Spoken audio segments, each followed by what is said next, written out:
નમસ્કાર મિત્રો, કેમ છો બધા? આજે તારીખ 15 એપ્રિલ 2026, દિવસ બુધવાર અને ચૈત્ર વદ 13 છે. તો ચાલો મિત્રો, આજના મહત્વના અને અગત્યના સમાચાર તરફ આગળ વધીએ. તો મિત્રો, સૌથી પહેલા સમાચાર આવી રહ્યા છે પેટ્રોલ ડીઝલને લઈને. સૌથી પહેલા વાત કરીએ મિત્રો, ક્રૂડ ઓઇલની વધતી કિંમતોને કારણે પેટ્રોલના ₹18 અને ડીઝલના 35 પ્રતિ લિટર સુધી મોંઘું થઈ શકે છે.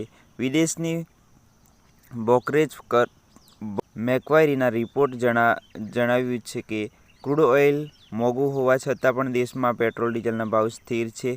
આનાથી કંપનીઓને નુકસાન થઈ રહ્યું છે. આવી સ્થિતિમાં પશ્ચિમ બંગાળ સહિત 5 રાજ્યોની ચૂંટણી પૂરી થયા પછી કંપનીઓના ભાવ વધી શકે છે.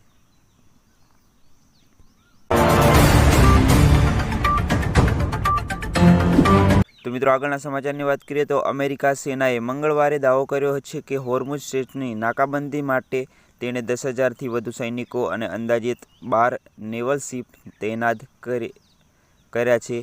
અમેરિકાના સેન્ટ્રલ કમાન્ડના જણાવ્યા અનુસાર, નાકાબંધીના પ્રથમ 24 કલાકમાં કોઈપણ જહાજ આ રસ્તો પસાર કરી શક્યું નથી, જે જહાજો આગળ વધી રહ્યા હતા.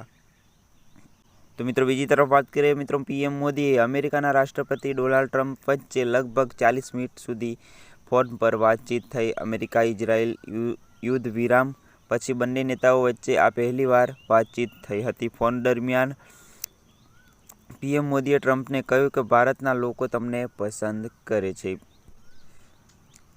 હવે પીએમ મોદીએ વાતચીત અંગે સોશિયલ મીડિયા પર લખ્યું કે મને મારા મિત્ર રાષ્ટ્રપતિ ટ્રમ્પનો ફોન આવ્યો